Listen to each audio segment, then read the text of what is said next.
The rain tapped softly against the window pane, a rhythmic patter that seemed to echo the restless thoughts swirling in my mind. I sat at the small cafe table, staring into my coffee as if it held answers to questions I wasn't sure how to ask. It had been one of those days, a day where everything felt heavier than it should have, like carrying an invisible weight no one else could see. My phone buzzed on the table, but I ignored it. Work emails, probably. Or maybe another message from mom asking when I'd come home for dinner again. Either way, I didn't feel up to responding. I sighed and leaned back in my chair, letting my gaze drift across the room. The cafe was warm and cozy, its walls lined with shelves of books and mismatched furniture that gave it a lived-in charm. A group of college students laughed loudly near the counter, their carefree energy a stark contrast to the quiet storm brewing inside me. I envied them, just for a moment, their ease, their certainty about who they were and what they wanted. But then there was him that he stood by the pastry display, his fingers brushing absently over the edge of his scarf as he scanned the menu above the counter. There was something about the way he carried himself, confident yet understated, commanding attention without even trying, that made my chest tighten. He wore a dark coat that hugged his frame perfectly, its fabric catching the soft glow of the overhead lights. His hair was damp from the rain, curling slightly at the ends, and his profile was sharp enough to make me catch my breath. I shouldn't have been looking. I knew better. Growing up in a household steeped in religion, I'd learned early on what was expected of me. Marry someone nice, settle down, live a normal life. Anything outside of that script was labeled wrong, sinful, shameful. And yet, here I was, unable to tear my eyes away from this stranger who exuded a kind of magnetism I couldn't explain. When he finally turned toward me, our eyes met briefly, and my heart skipped a beat. His gaze lingered for only a second before he looked away, but it was long enough to leave an impression. Something flickered in his expression. Curiosity? Recognition? Whatever it was, it sent a jolt through me, leaving me both exhilarated and uneasy. This wasn't supposed to happen. Not now, not ever. I'd spent years burying these feelings, convincing myself they were nothing more than fleeting impulses I could ignore. But seeing him standing there, so effortlessly captivating, made all those carefully constructed walls waver. For a brief, terrifying moment, I wondered what it would be like to let go, to stop fighting against something that felt so undeniably real. And then he smiled that IT wasn't directed at me. Not really. He was talking to the barista behind the counter, thanking her for his order with a warmth that lit up his entire face. Still, that smile hit me like a punch to the gut. It was genuine, unguarded, the kind of smile that made you believe, for just a second, that the world might actually be okay. That maybe you could be okay, too. I shook my head, forcing myself to look away. This was dangerous territory, and I knew it. My father's voice echoed in my mind, stern and unyielding, reminding me of all the reasons I needed to stay far away from anything or anyone that threatened to disrupt the life I was supposed to lead. Stay away from sin, he'd always said. Keep your focus on what matters. But what if what mattered most wasn't what everyone else told me it should be? As the man walked past my table, our shoulders nearly brushed.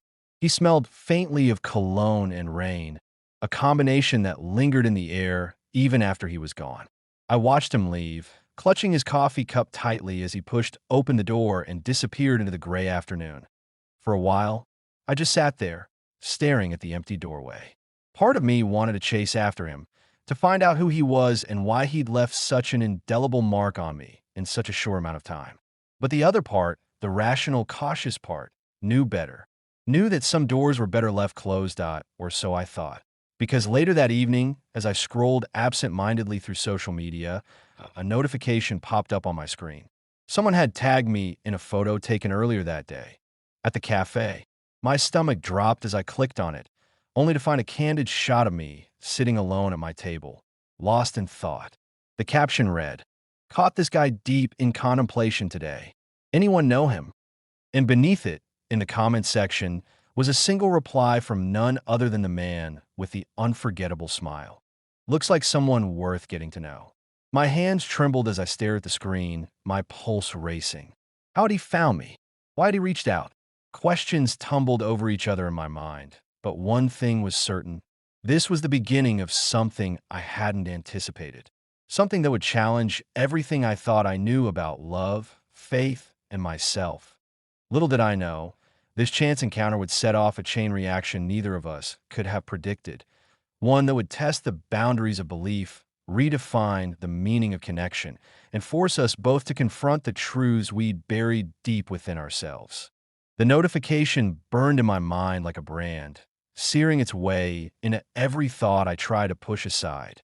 His comment, casual, almost teasing, felt like an invitation and a dare all at once. Looks like someone worth getting to know. Worth getting to know. The words looped endlessly in my head, each repetition pulling me closer to the edge of something I wasn't sure I was ready for. That I stared at the screen for what felt like hours, but was probably only minutes. My thumb hovered over the reply button, trembling slightly as if it had a will of its own. What could I even say? Thanks for noticing me. Sorry, I don't do this. Or worse, nothing at all. Ignoring him would be easier, safer. But ignoring him also meant ignoring the strange pull I'd felt since our eyes met earlier that day. Before I could second-guess myself further, I typed out a response. Guess you caught me on a deep thinking day. Thanks for the tag. I'm protagonist name. It was simple, neutral, non-committal, safe. And yet, hitting send felt like stepping off a cliff. His reply came faster than I expected. Nice to officially meet you, protagonist name. I'm Ezra. Deep thoughts suit you. Ezra. The name rolled around in my mind, unfamiliar, yet fitting somehow. It suited him, the confidence, the quiet charm, the way he seemed unbothered by boundaries most people instinctively respected. That we exchanged a few more messages that night. Nothing too personal, just light banter about the cafe and the weather. Still, there was an undercurrent to his words, a subtle curiosity that made my skin prickle. By the time we signed off with vague promises to talk soon, I was both exhilarated and terrified. Sleep eluded me that night. Instead, I lay awake replaying our conversation, dissecting every word, every punctuation mark, searching for hidden meanings where there might have been none. The next morning, I woke up groggy and irritable, the weight of my late night overthinking pressing down on me. As I shuffled into the kitchen to make coffee, my phone buzzed again. This time, it wasn't a message. It was a call from Ezra. My heart leapt into my throat. What did he want? Why was he calling? Wasn't texting supposed to be safer? Safer for whom, though? For him or for me? Against my better judgment, I answered. Morning, his voice greeted me, smooth and warm like honey. Hope I didn't wake you. No. I lied, clutching the phone tighter. Just making coffee. Good timing then. Mind if I join you? Virtually, I mean. I laughed nervously, unsure how to respond. He sounded so casual, so at ease while I was anything but. Sure, I said finally, settling onto the couch with my mug. For the next 20 minutes, we talked, or rather, he talked and I listened. He told me about his job as a graphic designer, his love for photography, his habit of visiting random cafes to people watch. His enthusiasm was infectious, his stories vivid enough to paint pictures in my mind. Slowly, tentatively, I started sharing bits of myself too. My work, my hobbies, the books I like to read when I needed an escape. By the end of the call, I realized two things. First, Ezra had a way of making you feel seen without ever being intrusive. Second, I wanted to see him again, not through a screen, not in passing, but face to face. Our first real meeting happened 3 days later, entirely by accident, or so it seemed. That I was running errands downtown when I spotted him across the street, leaning against a lamppost with a sketchpad in hand. He looked different today, more relaxed, dressed in jeans and a leather jacket that hugged his shoulders just right. My steps faltered, torn between crossing the street to say hello and turning around to avoid the inevitable awkwardness. But before I could decide, he looked up and saw me. "Protagonist name," he called out, waving enthusiastically. There was no escaping now. I crossed the street, trying to act natural despite the butterflies rioting in my stomach. "Hey," I said, stopping a few feet away. "Fancy seeing you here. Funny how that happens, isn't it?" he replied with a grin. Mind if I walk with you? I could use a break from drawing. And just like that, we fell in a step together, navigating the crowded sidewalks as if it were the most natural thing in the world. We talked about everything and nothing. Our favorite movies, childhood memories, the absurdity of small talk with strangers. With each passing minute, the tension inside me eased, replaced by a warmth I hadn't realized I'd been craving. The T1 point. We stopped at a park bench overlooking a small pond. Ducks paddled lazily in the water, their reflections rippling in the sunlight. Ezra pulled out a sketch pad and began doodling absent-mindedly, glancing up at me every so often. You're easy to draw, he said after a while, tilting the pad toward me that I blinked in surprise. The sketch was rough but unmistakably me. My posture, my expression, even a faint crease between my eyebrows that appeared whenever I was deep in thought. It's good, I stammered, feeling oddly exposed. He chuckled softly. Don't worry, I won't sell it online or anything. Unless you want me to. I shook my head, laughing despite myself. No thanks. One viral moment is enough for me.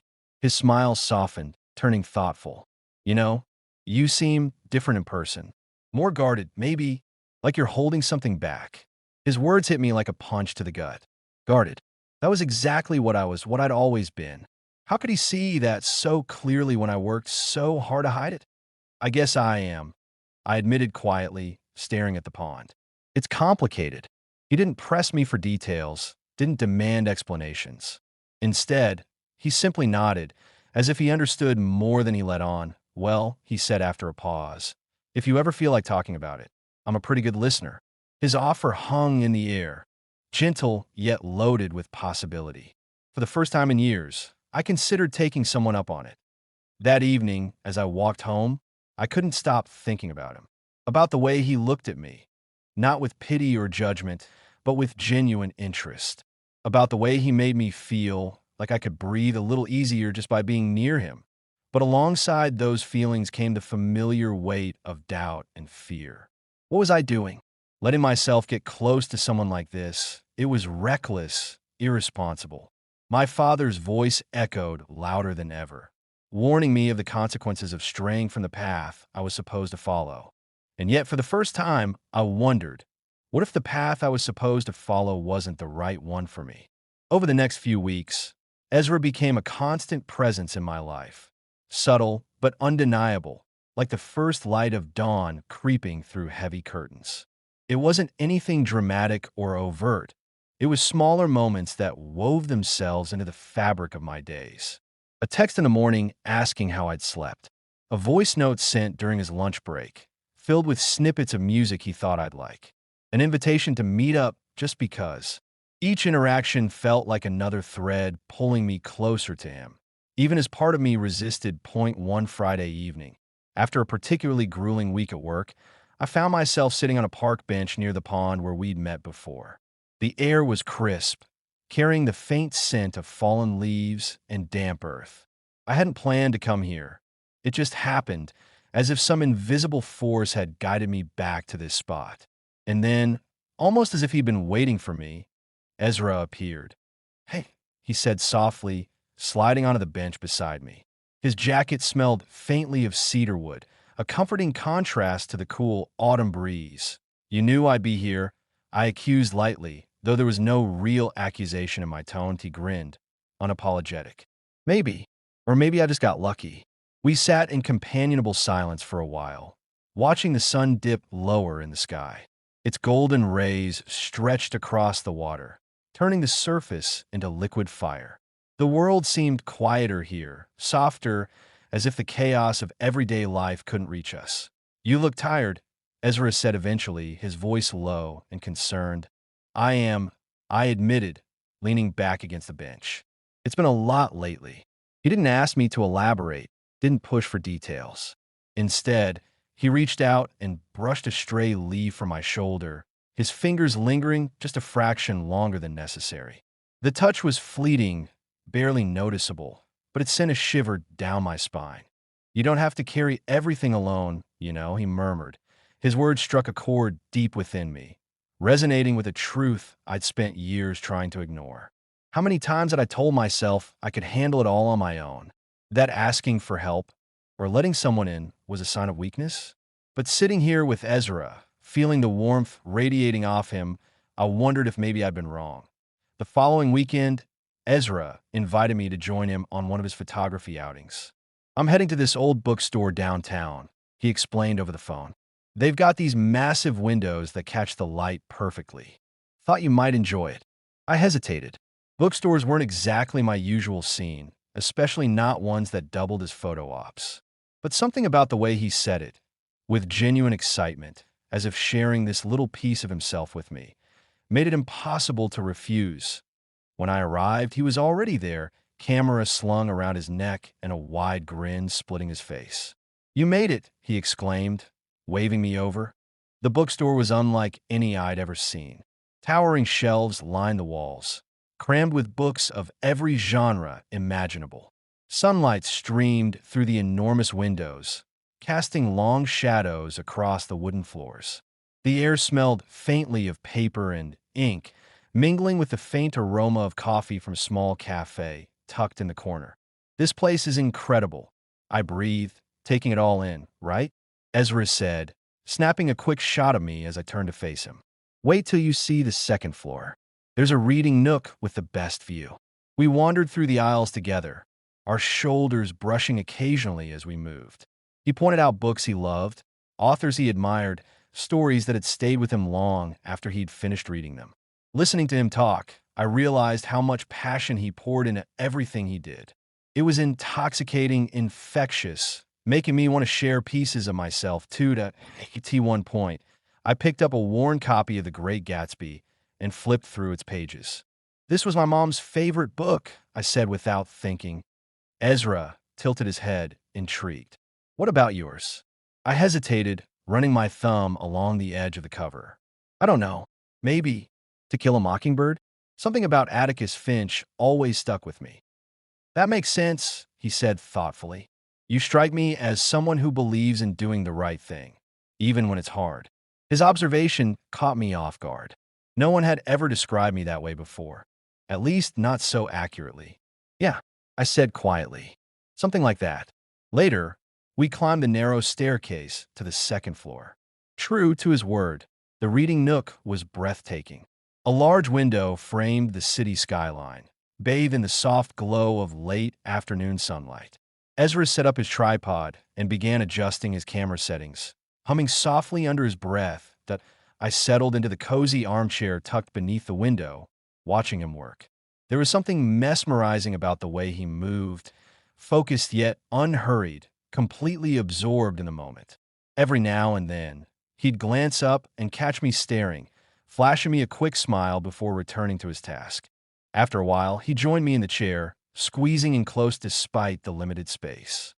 Our knees bumped, and I shifted awkwardly, suddenly hyper-aware of how near he was. "So," he said, tilting his head toward me, "what's your story?" "My story," I echoed, stalling for time. "Like, why are you the way you are? What makes you tick?" The question hung between us, loaded with possibility. For a moment, I considered deflecting, steering the conversation towards safer topics. But something in his gaze, the earnestness, the openness, made me pause. I guess I started slowly, choosing my words carefully. I grew up in a pretty strict household. My dad's a pastor, so religion was kind of everything. Rules, expectations, all that. I never really fit into the mold they wanted me to, but I tried anyway. Kept my head down, followed the script. Ezra nodded, encouraging me to continue. But lately, I trailed off, struggling to put my thoughts into words. Lately, I've been wondering if the script was ever meant for me. If maybe I deserved to write my own. His hand found mine, resting gently on top of it. The contact was warm, grounding, chasing away the chill of uncertainty that had settled in my chest. "I think you do," he said simply. "And whoever you decide to be, I'll still be here." Tears pricked at the corners of my eyes, unexpected and unwelcome. I blinked them away quickly, embarrassed by the sudden swell of emotion. "Thank you," I whispered, my voice barely audible. "For what?" "For seeing me." That night, as we walked home together under a canopy of stars, I allowed myself to imagine, for just a moment, what it might feel like to let go, to stop fighting against the pull I felt toward him, toward the person I could become if I stopped being afraid. But fear has a way of clinging to you, whispering doubts in your ear, even when you try to drown it out. As we parted ways outside my apartment building, Ezra leaned in and pressed a soft kiss to my cheek. It was chaste, innocent, yet it left me reeling.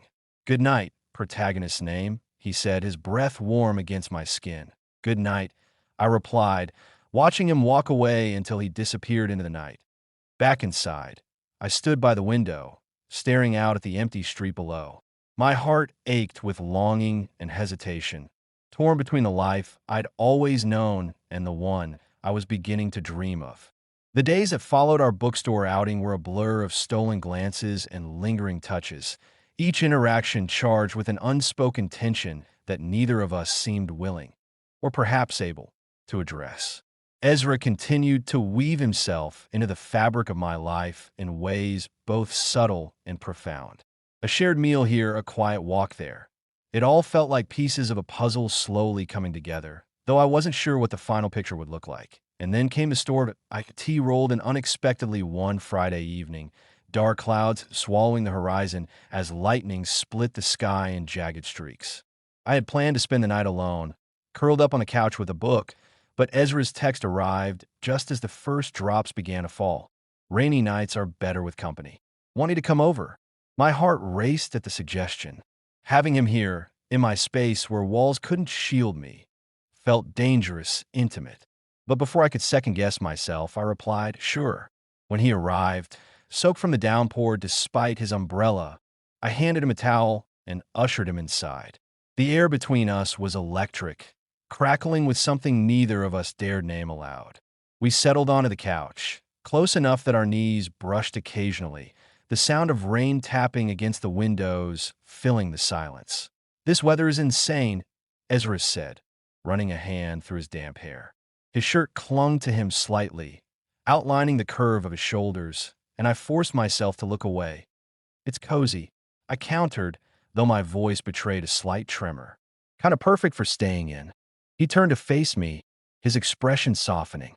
"Perfect for talking to, maybe?" I froze, caught off guard by the directness of his tone. "Talking about what?" "About whatever it is you've been holding back," he said gently. "You don't have to tell me everything tonight, but I think it's time we stopped dancing around this." His words hit me like a thunderclap, echoing the truth I'd been avoiding. My throat tightened, panic rising in my chest. How could I explain something I barely understood myself? How could I put into words the war raging inside me? The guilt, the longing, the fear? "I don't know if I can," I admitted finally, my voice barely above a whisper.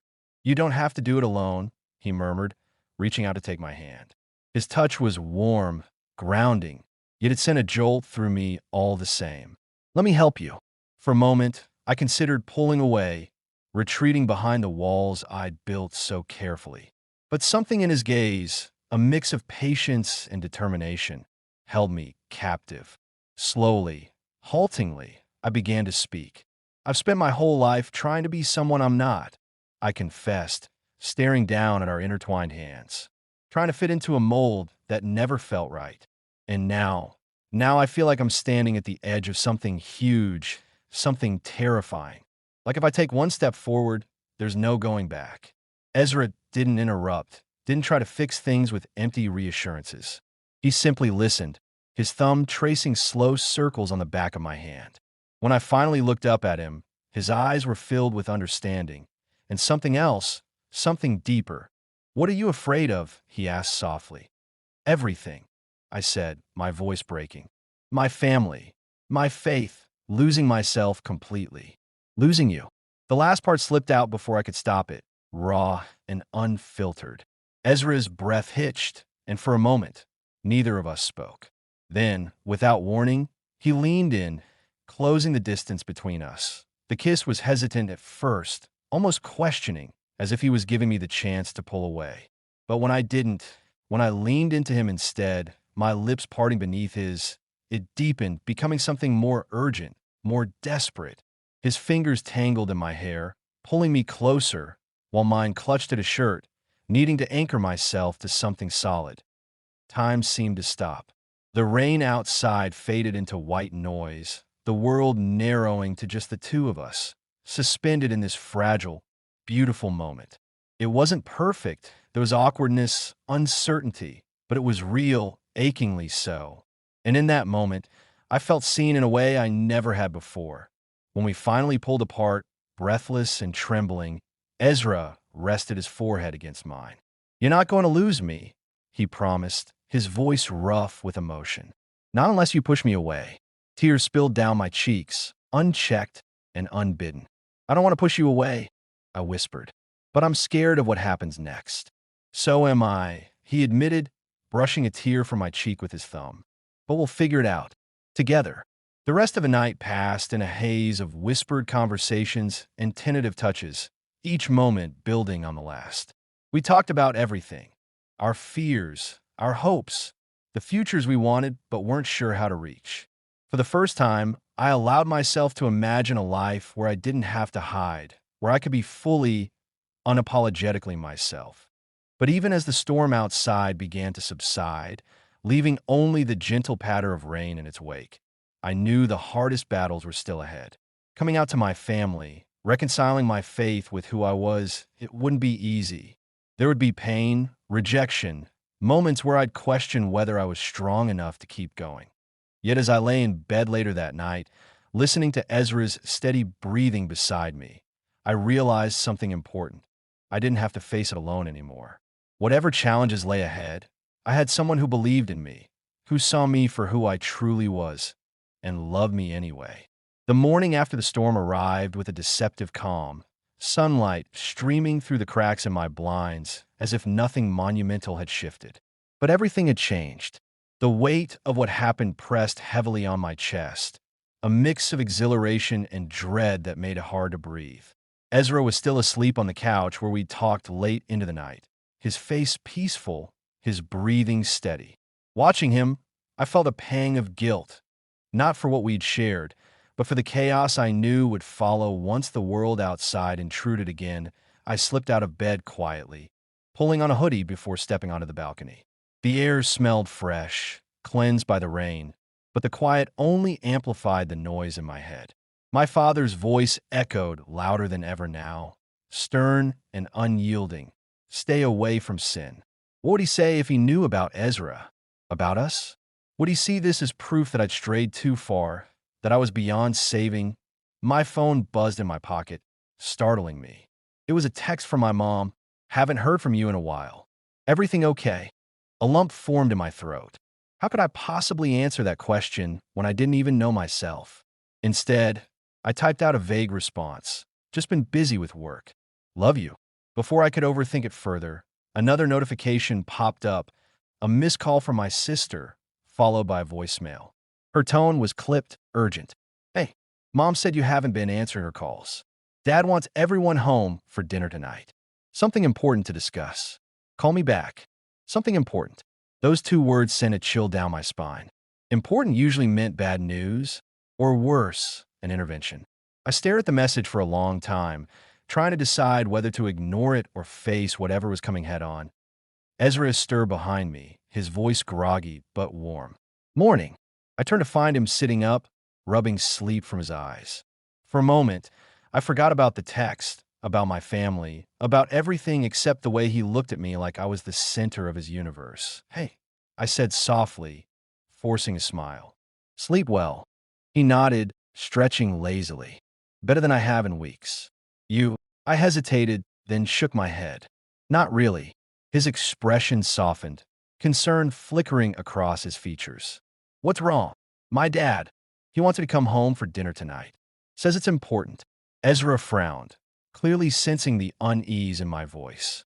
"Do you think it's about us?"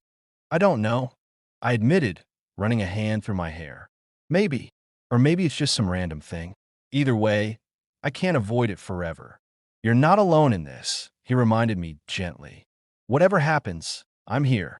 His reassurance should have comforted me, but instead, it only heightened my anxiety.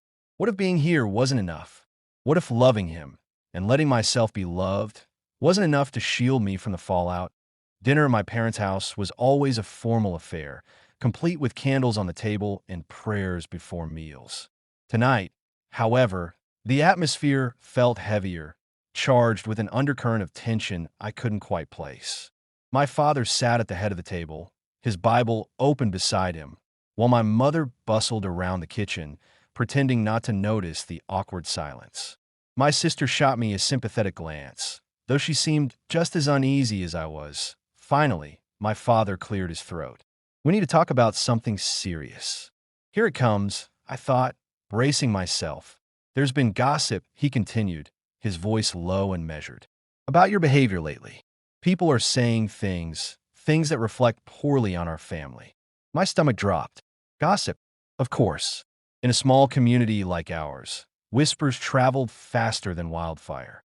Someone must have seen Ezra and me together, pieced things together, and decided to spread rumors. "What kind of things?" I asked, my voice steadier than I expected. My father's gaze hardened. "Things that suggest you've been associating with someone inappropriate, someone who doesn't share our values." The room seemed to shrink around me, the walls closing in. My mother placed a hand on my father's arm, attempting to intervene. "Maybe we should hear protagonist's name, as side of the story first." "No," my father interrupted sharply. "This isn't about excuses. This is about accountability. If you've done something wrong, you need to repent. For your sake, and for the sake of this family. Repent." The word hit me like a slap, sharp and stinging. Repent for what? For wanting to be happy? For daring to love someone who saw me for who I truly was? "I haven't done anything wrong," I said firmly, surprising even myself with the conviction in my voice. "I'm not ashamed of who I am." The table fell silent, the weight of my declaration hanging heavy in the air. My father's jaw tightened, his knuckles white as he gripped the edge of the table. "Then perhaps you've forgotten what it means to honor God, to honor this family. And perhaps you've forgotten what it means to love unconditionally." I shot back, anger bubbling to the surface. "Because if you really cared about me, if you truly believed in forgiveness, you wouldn't be so quick to judge." My mother gasped, tears welling in her eyes, while my sister reached out to squeeze my hand under the table. My father, however, remained unmoved, his expression cold and resolute. "This conversation is over," he said finally, standing abruptly. "If you choose this path, don't expect us to stand by you." With that, he left the room, leaving the rest of us sitting in stunned silence. My mother hurried after him, pleading softly, while my sister stayed behind, her eyes filled with sorrow. "I'm sorry," she whispered, hugging me tightly. "I wish there was something I could do." "It's not your fault," I murmured, though the ache in my chest told me otherwise. That night, I called Ezra, needing to hear his voice more than anything. He answered immediately, his tone laced with worry. "How did it go?" he asked. "It was bad," I admitted, sinking onto the edge of my bed. He basically disowned me." There was a long pause on the other end of the line. "I'm so sorry. I never wanted this for you." "It's not your fault," I said quickly, though part of me wondered if it was true. "Was any of this worth the cost?" "Yes, it is," Ezra replied, his voice breaking slightly. "You're losing everything because of me." "No," I insisted, gripping the phone tighter. "Because of them. Because they refuse to see me for who I am. And yeah, it hurts. It hurts so much. But I can't keep living a lie, Ezra. Not anymore." He exhaled shakily. "What happens now?" "I don't know," I confessed. "But I do know one thing. I'm not giving up on us. No matter what." For a moment, neither of us spoke, the enormity of my decision settling between us. Then softly, Ezra said, "Neither am I." In the days that followed, the fallout rippled outward. Friends stopped calling. Church members avoided eye contact when I passed them on the street. Even my mother struggled to reconcile her faith with her love for me, torn between loyalty to my father and her desire to support her child. Yet amidst the pain, there were moments of light. Ezra became my anchor, holding me steady when the waves threatened to pull me under. We spent hours talking about the future, dreaming of a life where we could exist freely, without fear of judgment. But questions lingered, unanswered and unsettling. Could we really build a life together in a world that often refused to accept us? Would my family ever come around, or had I lost them for good? As I stood on the balcony one evening, watching the sun dip below the horizon, I realized the answers might take time, maybe years. But for the first time, I felt ready to wait, to fight for a love that was worth it. Months passed, each day a delicate balance between healing and rebuilding. The initial sting of my father's rejection softened over time, though it never fully faded. There were nights when I lay awake, replaying his words in my mind, wondering if there was something, anything I could have done differently to change his mind. But then I'd think of Ezra, of the way he looked at me like I was worth fighting for, and I'd remind myself that some battles aren't meant to be won with compromise. They're fought for truth. Ezra and I grew closer during those months, our bond deepening as we navigated the challenges together. He didn't try to fix me or shield me from the pain. Instead, he stood beside me, offering quiet strength when I needed it most. We found solace in small moments, a shared laugh over breakfast, a walk through the park on crisp autumn mornings, the warmth of his hand in mine as we faced another day in a world that often felt unwelcoming. Those moments became anchors, grounding me when the weight of everything else threatened to pull me under point one evening. As winter settled in with its biting chill, Ezra surprised me with tickets to an art exhibit downtown. "It's not much," he said sheepishly, handing me the envelope, "but I thought it might cheer you up." I opened it to find 2 passes to a photography showcase featuring local artists. My heart swelled, not because of the gesture itself, but because of what it represented, his unwavering effort to remind me that life could still hold beauty, even after loss. The exhibit was held in a converted warehouse, its industrial walls adorned with vibrant images that told stories of resilience, love, and identity. As we wandered through the space, I found myself drawn to one piece in particular, a black and white photograph of 2 figures standing back to back, their silhouettes illuminated by a single beam of light. The caption read, "Finding ourselves in each other." "It's beautiful," I murmured, feeling a lump rise in my throat. Ezra nodded, his gaze soft as he studied the image. "Kind of like us, huh?" I turned to look at him, struck by how perfectly the photo captured what we'd become to each other. In him, I'd found not just love, but a reflection of the person I was learning to embrace, the person I wanted to be. Later that night, as we sat on the couch in my apartment, wrapped in blankets and sipping hot chocolate, I broached a topic I'd been avoiding for weeks. "Do you ever wonder what happens next?" "For us, I mean." Ezra tilted his head, considering the question. "All the time. But I don't need to know every detail to believe it'll work out." "Do you?" I admitted, staring into my mug.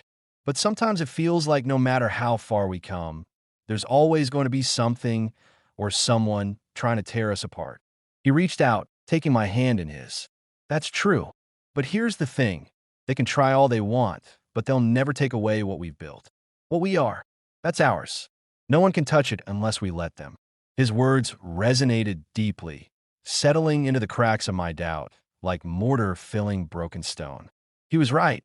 We couldn't control the world around us, but we could choose how we responded to it. And maybe, just maybe, that was enough that a few weeks later, I received a letter from my mother. It arrived unexpectedly, tucked among bills and junk mail, its familiar handwriting making my chest tighten before I even opened it. Inside was a simple note, written in her careful script.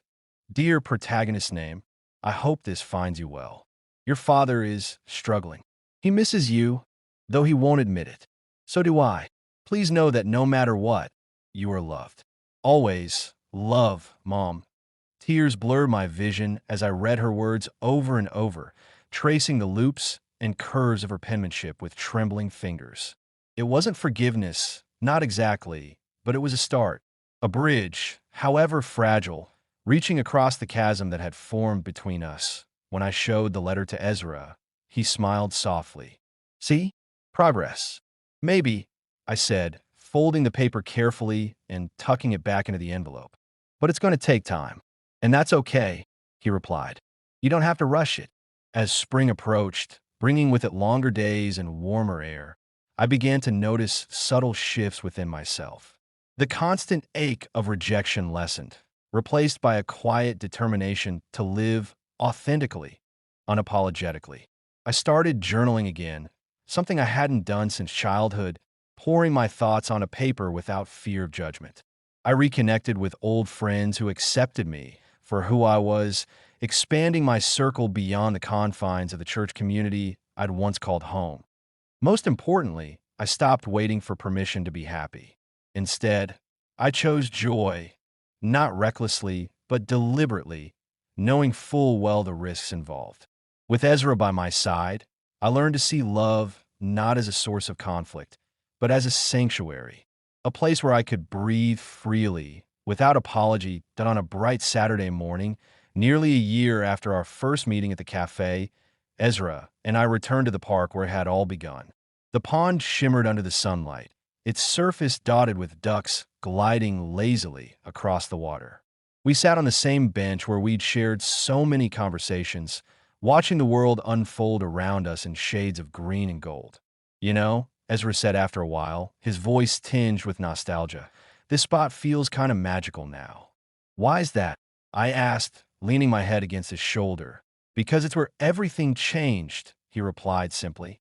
For both of us. I smiled, closing my eyes as a gentle breeze rustled the leaves above us. In that moment, I realized something profound. Change wasn't something to fear. It was inevitable, yes, but also beautiful, transformative. Like the seasons shifting, like the sun rising after a storm. And as I sat there with Ezra, surrounded by the quiet hum of nature and the steady rhythm of his heartbeat, I felt a sense of peace I hadn't known was possible. Not because everything was perfect, but because I finally understood that perfection wasn't the goal. Growth was. Love was.